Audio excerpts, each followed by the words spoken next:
마지막 절은 통독하시겠습니다. 그때 예수께서 성령에게 이끌려 마귀에게 시험을 받으러 광야로 가사 40일 밤낮으로 음식하신 뒤에 줄이 서서 시험하는 자가 예수께 나와서 이르되 내가 만일 하나님의 아들이었든 명하여 이 돌들로 떡덩이가 되게 하라. 예수께서 대답하여 이르시되 그럴듯이 사람이 떡으로 살 것이 아니요 하나님의 입으로 떠나가고 모든 것을 살 것이라 말씀하시니.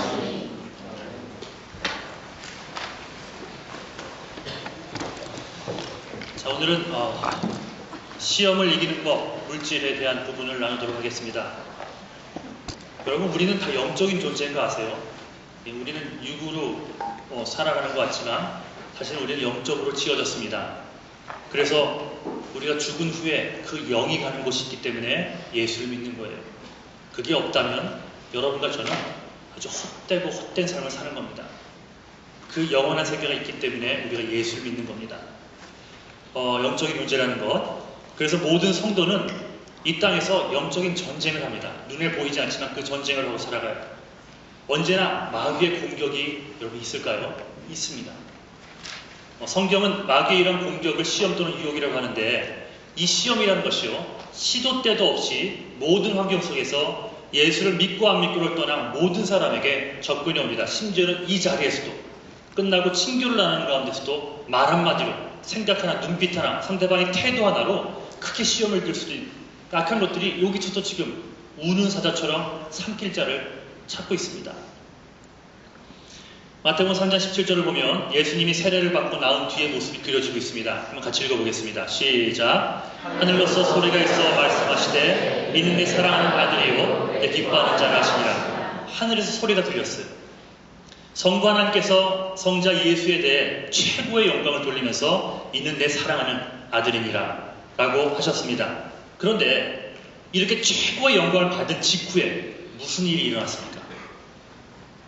수백 수천의 천사들에게 둘러싸여 금빛 마차를 타고 다니면서 모든 곳에서 영광만 받게 되셨습니까? 아니죠? 자, 4장 1절 시작.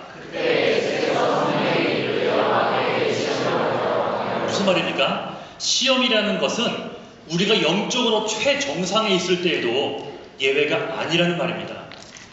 낙심하고 침체되어 있을 때에도 시험을 보지만 영적인 정상에 있을 때도 여러분 시험을 옵니다. 시험으로부터 자유로운 사람 아무도 없어요. 열왕기상 18장 읽어보신 분들은 알겠지만 갈멜살에서 그 이방인들의 제사장들 바알과 아세라 선지자 850명과 싸워서 대승리를 거둔 엘리야 선지자를 알 겁니다. 그 승리 절정 다음에 바로 무슨 일이 펼쳐집니까? 여왕 이사벨이 이놈을 죽이고 말 거야 하고 전국에 발표를 하죠. 엘리야를 죽이라고. 그렇게 죽이려 하자 도망가서 로뎀나무 아래 앉아서 하나님 이젠 더 이상 못하겠습니다. 이 두려움 속에 더 이상 못 살겠습니다. 나를 죽여주세요. 그러고 있습니다. 죽기를 호소하는 엘리야의 모습을 봅니다. 나중에는 또 이렇게 하나님께서 이끄신 모습이 있지만 아무튼 이것이 마귀의 시험이라는 거예요. 마귀의 시험은 때와 장소를 가리지 않습니다. 그러므로 주의 백성이라면 여러분들이 항상 깨어 있어야 합니다. 지금 이 순간 평탄하다고 생각하는 사람들은 잊지 마십시오. 더 깨어 있어야 합니다. 그래서 오늘 본문을 통해 예수님을 시험하는 마귀의 모습과 그 시험을 이기는 예수 그리스도의 모습을 바라보면서 시험을 이렇게 이길 수 있구나 라는 것을 배워보고자 합니다. 자, 마귀가 세 가지로 시험하죠. 물질적인 시험, 정신적인 문제, 또 영적인 문제. 마귀가 예수님을 시험할 때 이 세 가지 측면으로 시험을 했는데 우리가 받는 시험 모두가 다 여기 들어와 있는 것 같습니다. 우리를 공격할 때도 동일한데 오늘은 첫 번째 물질적인 시험에 관한 것만 살펴보도록 하겠습니다. 자, 첫 번째로 본문을 보니까 예수님이 40일을 굶주리셨습니다. 옛말에 누구든지 사흘을 굶으면 도적질하지 않을 사람이 없다는 말이 있어요. 굶는다는 것은 고통일 뿐만이 아니라 절박함입니다. 절박함. 이 자리에도 그런 사람이 있을 수 있어요. 당장 먹고 살아야 되는 문제들, 물질의 절박함. 겉으로는 부유해 보이는 것 같지만 앞으로 살아갈 길이 막막한 사람들. 이런 물질적인 문제가 육체적인 질병까지 일으키는 거 아십니까? 게다가 성격까지도 변하게 만듭니다. 문제를 일으켜요. 정서가 다 깨져요. 한번 돌아보세요. 여러분 혹시 돈 하면서 돈이 풍족할 때는, 잘 흘러갈 때는 기뻐하지만 그렇지 않을 때는 여러분이 스스로가 주변 사람들 힘들게 하고 신경질적이 되고 성격도 바탕이 되고 그러다 관계도 다 깨져버리는 거예요. 그래서 현실적으로 배고픈 사람에게 가장 설득력 있는 말은 뭡니까? 먹으라는 겁니다. 먹으라. 그런데 마귀가 바로 우리가 배고파할 때 그 먹는 것을 갖고 유혹한다는 말이에요. 그런데 절박함의 문제가 절대로 절박함 자체에만 머물지 않고요. 이 절박함은 의심으로 이어집니다. 하나님이 나를 사랑하긴 한 거야. 이런 거 있죠. 하나님 정말 나를 사랑하실까? 그러니까 의심이라는 것은 마음을 나눠지게 만들어요. 하나님만 향해 되는 마음을 나눠지게 만듭니다. 야고보서 1장 6절에서 8절 시작. 오직 믿음으로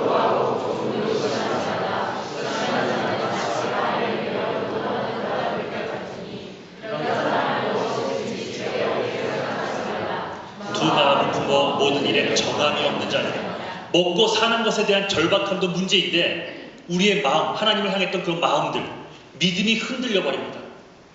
의심이 생기는 거예요. 하나님이 정말 나를 사랑하시는가? 정말 하나님이 살아계시기는 할까? 나를 붙들고 있는 것이 맞는가?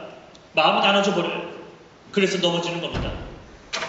많은 사람들이 물질의 시험 때문에 넘어집니다. 많이 퍽퍽 쓰러집니다. 교회에서, 우리 가정에서도.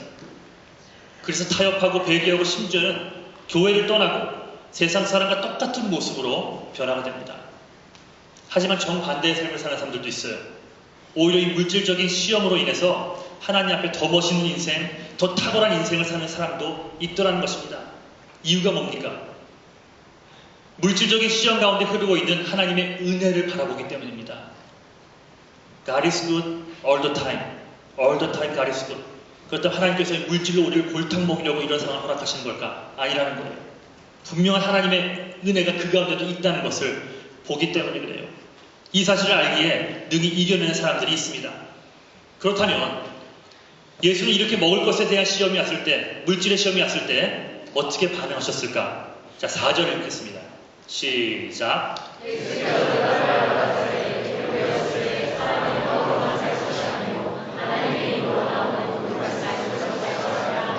예수님이 이 말씀을 어디에서 인용한 줄 아십니까? 자, 신명기 8장에 나옵니다. 자, 2, 3절 시작.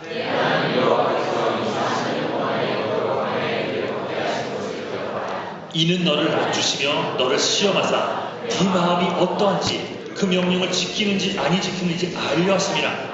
너를 낮추시며 너를 줄이게 하시며 또 너도 알지 못하며 내 열조도 알지 못하던 만나를 너에게 먹인 것은 사람이 떡으로만 사는 것이 아니요 여호와의 입에서 나오는 모든 말씀으로 사는 줄을 너로 알게 하려 하심이니라. 아멘.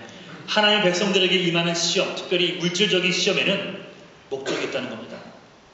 하나님이 이스라엘 백성들을 때로는 일부러 줄이게 할 때가 있다는 거예요. 우리도 마찬가지죠. 일부러 낮추었다는 표현을 씁니다. 그리고 광야에서 줄이는 백성들에게 매일매일 하나님이 주시는 만나를 허락합니다. 이유는 사람이 떡으로만 살 것이 아니요 하나님의 입으로 나오는 모든 말씀으로 살아야 하는 것을 여러분으로 알게 하려고. 이것이 하나님의 목적이에요. 그래서 잠언서에 보면 하나님, 내가 너무 풍족하게도 나를 만들지 마세요. 내가 하나님을 모른다 할까 두렵습니다. 이런 기도합니다. 너무 가난하게도 하지 마시옵소서. 내가 하나님을 버릴까. 그래서 오늘 하루 일용할 양식을 주셨다면 그걸로 감사하겠습니다. 그런 기도를 합니다. 그러니 여러분, 예수를 열심히 믿는데도 때때로 경제적인 어려움이 왜 오는지를 알아야 합니다. 오늘 본문에 의지한다면 하나님의 말씀이 더 중요한 거야. 이거 알려주기 위함이라는 거예요. 그런 경제적으로 위험에 처할 때마다 물질만, 돈만 붙잡고 늘어질 것이 아니라 내가 말씀 생활은 제대로 하고 있는가? 내가 하나님의 말씀보다 물질을 더 우선순위에 놓고 살아가진 않았는지 라는 사실을 깨닫게 된다면, 여러분 그 사실만 깨닫는다면 물질의 시험은 이미 끝난 거랑 다름없습니다. 즉 시험에는 메시지가 있다는 겁니다. 시험 자체를 극복하고 어려움 자체를 벗어나는 것이 목적이 아니라 그 어려움 속에 하나님이 준비한 숨겨진 메시지를 찾아낼 수 있어야 한다는 거예요. 그러므로 물질적인 어려움 시험이 올 때 물질 자체에만 이제 매달리지 마십시오. 문제는 물질적인 것이 아니라 이 문제를 통해 하나님께서 나에게 특별히 어떤 것을 깨닫게 하시길 원하시는가? 내가 무엇을 바라봐야 하는가? 그것을 붙들어야지 시험은 끝납니다. 그래서 오늘은 물질적인 시험을 통해 우리가 얻어야 할 것들 3가지를 살펴보겠습니다. 첫째는 세상을 보는 눈이 달라진다는 거예요. 물질이 다가 아니라는 사실을 깨닫고 이제까지 보지 못했던 것을 봐야 합니다. 새로운 세계를 보는 눈이 열려야 하는데 물질적인 시험이 주는 첫 번째 교훈이 바로 이거예요. 고난 당해보십시오. 고난 당하는 사람이 보이는 거 아십니까? 몸이 아파보십시오. 아픈 자들이 보이기 시작하고요. 물질도 힘들어 보면 물질이 보이기 시작합니다. 그래서 저도요, 제 자식이 아파봤기 때문에 한국에서 우리 지혜의 생명을 포기할 정도로 아파봤기 때문에 그 아이들이 아픈 가정을 보면 그 간증을 하면 그게 통하는 게 있어요. 그게 이해가 많이 힘들겠구나. 그래서 간증을 얘기해 손만 잡아줘도 우는 사람들 참 많습니다. 아기를 금방금방 못 낳는 사람들이 있습니다. 그 아기를 못 낳는 사람들이 아기를 낳았어요. 주변에 또 아기를 못 낳는 후배들이 있잖아요. 가서 손만 잡아줘도요 눈물이 흐르는 거 아십니까? 이게 다 보이게 되는 거예요. 아파하니까 그 아파하는 그 사람들이 비로소 보이기 시작합니다. 세상을 보는 눈이 더 넓어졌다는, 하나님은 우리에게 우리의 시야가 넓어지길 원하십니다. 항상 내 인생, 내 가족, 내 자식 이것만 바라보는 우리에게 고개를 들고 우리의 시야가 넓어지기를 하나님께서 원하시는 거예요. 하나님이 우리에게 물질적 시험을 주는 첫 번째 이유는 바로 우리의 시야를 넓히는 것. 보지 못했던 부분까지 다 보고 품어라. 그리고 그들을 세울 수 있는 능력도 구하라. 그 말씀하시는 겁니다. 예수님도 시험을 당하셨잖아요. 그 이유가 무엇입니까? 우리 히브리서 2장 18절 한번 읽어볼까요? 시작.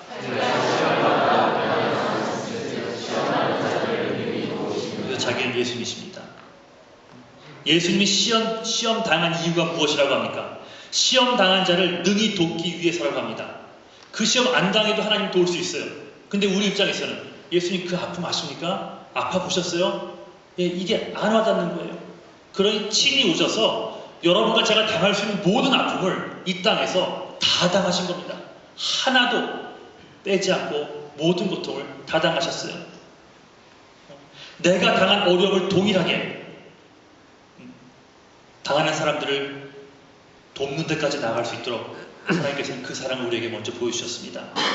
그러므로 성도가 당하는 물질적 시험은 단순히 시험이 아니라 능력이요, 우리의 시각을 열어주는 축복이 될 수 있다는 거예요.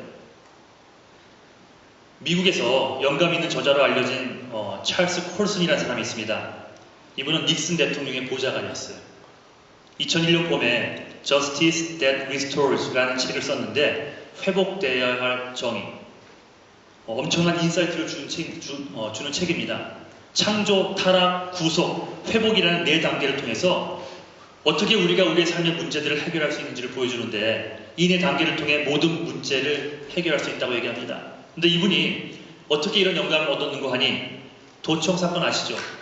어떻게 이제 사건으로 감옥에 들어가게 됩니다. 그냥 쉬운 말로 거짓말한 거죠. 사기를 쳐서 잡혀 들어가게 된 겁니다. 근데 감옥에 들어가서 이제까지 보지 못했던 불의의 사람들을 본 거예요. 온갖 종류의 범죄들을 보았고 일종의 갱생회를 만들어 그들을 위해서 그 안에서 활동을 시작합니다. 자기 자신의 아픔을 통해서 또 다른 세계를 보기 시작합니다. 거기서 영감을 얻고요, 글을 씁니다. 그래서 이분이 쓴 글로 많은 사람들의 삶에 변화되기 시작합니다. 보이니까 쓰지 않을 수 없었고 쓰니까 보지 못하는 자들을 보게 만든다는 것. 어떻게 이런 일들이 벌어질까? 이 감옥이라는 그 어려움, 시련을 통해서, 아픔을 통해서, 어려움을 통해서 눈이 열린 거예요. 여러분 삶 속에 특별히 첫 번째 물질에 대한 거니까 경제적인 어려움들이 있습니까? 물질의 어려움이 있습니까? 하나님께서 이것을 통해 여러분에게 묻는 질문 하나는, 그래서 이제 네 눈이 바뀌었니? 네 시각이 바뀌었니? 세상을 바라보는 눈, 사람들을 바라보는 눈이 바뀌었니? 이거 묻습니다. 이제까지 안 보였던 것들이 이제 보기 시작하니, 정말 보지 못했던 아파하는 자들이 이제는 보이기 시작하니, 그렇다면 이 시험은 끝난 겁니다. 여러분 축복하기 원합니다. 물질적인 시험을 통해서 하나님의 마음이 향하고 있는 그 새로운 세계를 보는 눈들이 열리는 축복이 여러분에게 임하시기를 주님의 안주로 축원합니다. 자, 세상에 안 보이던 것들이 보이기 시작하면 그 다음 집중된 관심을 가지게 되어 있다는 겁니다. 집중된 관심. 우리가 인생을 살다 보면 얼마나 쓸데없는 것들에 마음이 나눠져 있는지를 알게 돼요. 그런데 물질적 어려움을 당하게 보면 정말 필요한 것이 무엇인지, 없어도 되는 것이 무엇인지가 확실히 보기 시작합니다. 물질의 어려움을 겪게 되면. 그래서 두루뭉실한 삶이 아니라 송곳 같은 인생을 사는 거예요. 송곳 같은 인생의 특징이 뭡니까? 한 곳에 집중하는 겁니다. 한 점에 모아지는 힘. 그러니 얼마든지 두꺼운 것을 뚫고 나갈 수 있다는 겁니다. 겉으로는 똑같은 능력을 가진 것 같은데 어떤 자들은 신통치 않은 결과를 보이는 반면 어떤 자들은 탁월하게 그 일을 해냅니다. 왜요? 집중된 관심을 갖고 일하기 때문이에요. 경제적 어려움은, 물질적인 어려움은 이렇게 우리가 집중해야 될 것이 무엇인지를 분명하게 보여준 역할을 합니다. 자, 15장 2절 요한복음 시작.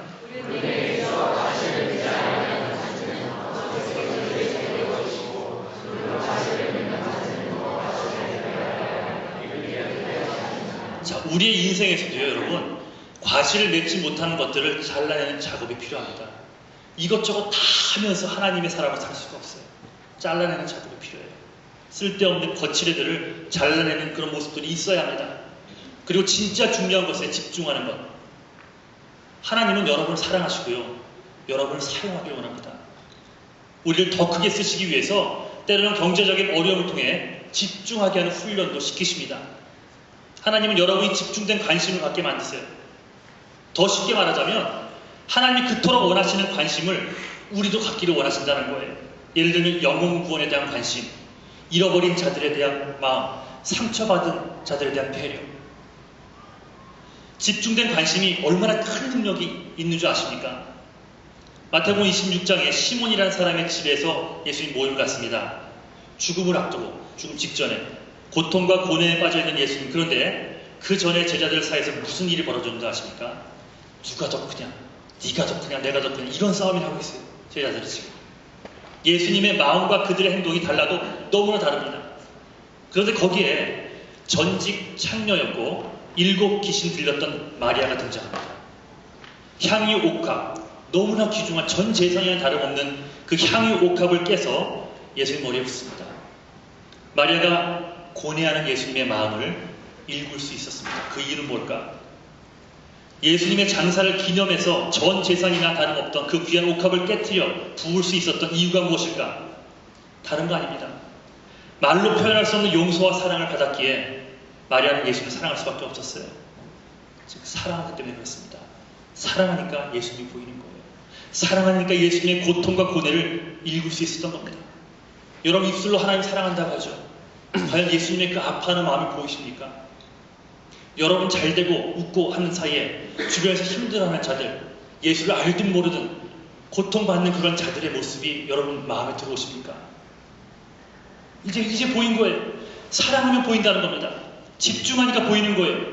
그 누군가 얘기할 때 잘 모르겠는데요, 뭐라 그랬죠? 자꾸 그러는 것. 잘 못 알아듣는 이유가 뭔지 아세요, 여러분?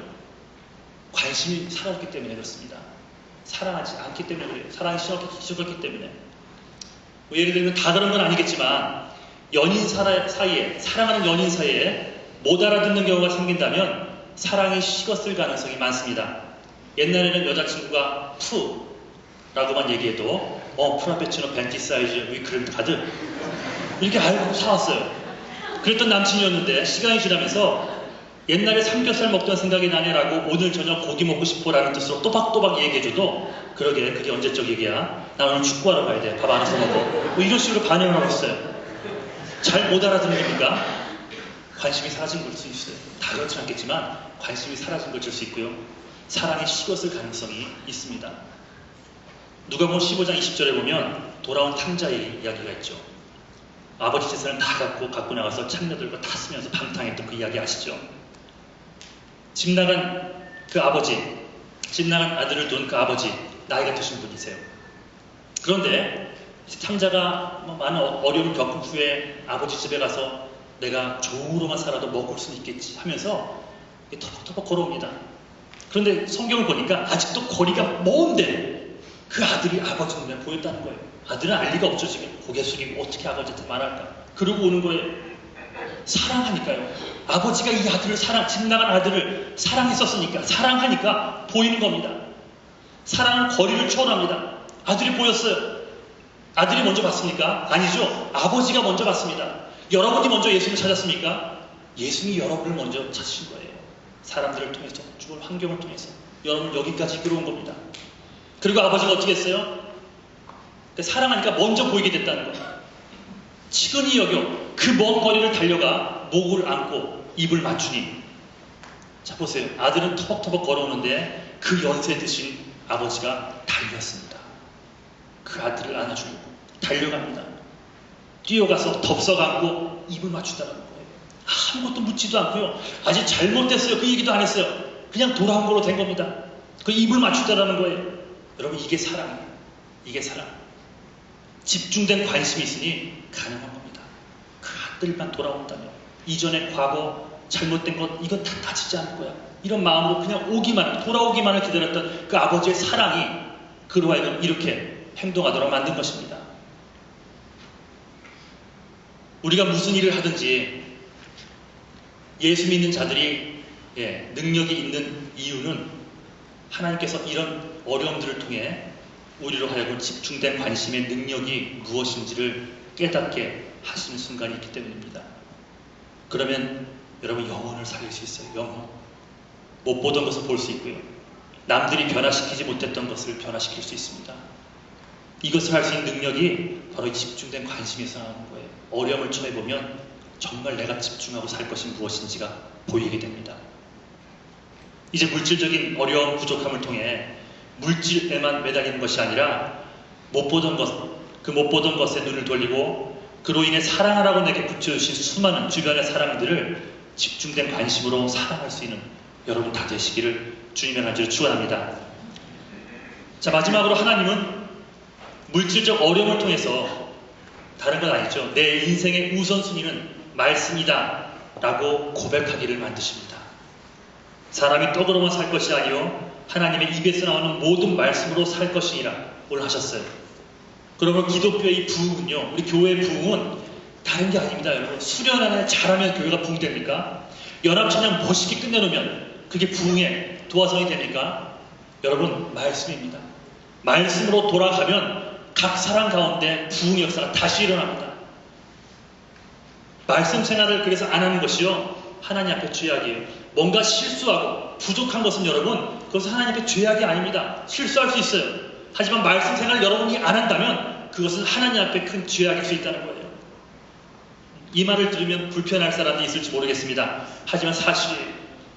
말씀이 육신이 되어 이 땅에 오신 분이 예수님이라 했습니다. 그러니 예수님 붙들기를 원하십니까? 여러분, 목숨 걸고 말씀 붙들어야 됩니다. 혜미도 말씀 읽어야 돼요. 혜미야? 말씀 읽어야 되고, 희우도 말씀 읽어야 되고, 승환이 어디 있어? 승환이 말씀 읽고 있니? 말씀 읽어야 돼요. 정말 여러분, 안타까운 마음으로 아직 예수를 모르는 사람들을 위해서는요, 기도해 주셔야 됩니다. 끝까지 지켜봐 주시고, 격려해 주시고, 사랑해 주시고, 어떻게 하면 말씀을 읽을 수 있을까? 그렇게 같이 시간을 나누는 것이 너무나 중요하다는 거예요. 말씀이 있는 곳에 부흥의 역사가 있지만 말씀이 없는 곳에는요, 중간에 가겠지가 아니라 타락만 있을 뿐임을 여러분 알아야 됩니다. 왠 줄 아세요? 인간은 이기적입니다. 자기중심적이고 셀프 라이처스에 살아갑니다. 그래서 말씀이 없으면 우린 저절로 나를 위해서만 살아가게 돼 있어요. 그러니 이만큼 말씀이 중요한 겁니다. 여러분이 우리 교회를 밖에 나가서 자랑을 한다면 어떻게 무엇을 자랑하겠습니까? 석훈이 밖에서 우리 교회 자랑해 본 적 있어? 뭐라고 자랑해? 딱 나와야지. 목사님 멋있어 뭐 이런 거. 우리 목사님 최고야 뭐 이런 거. 그거 아니니? 대답은 끝까지 안 해. 뭐 이런 거 있죠. 분위기 좋다. 뭐 형제들은 목사님 운동을 좋아해. 뭐 청년들을 잘 이해해. 수적으로 성장했고 달력에 우리 사진이 나와. 뭐 이런 것들. 예. 여러분, 아닙니다. 우리 교회가 좋다면 좋은 이유는 우리는 복음, 말씀에 매달리는 교회인 것 같아. 그래서 좋아. 그것을 자랑해야죠. 왜 제일 교회가 좋은가? 십자가 복음이 있기 때문에.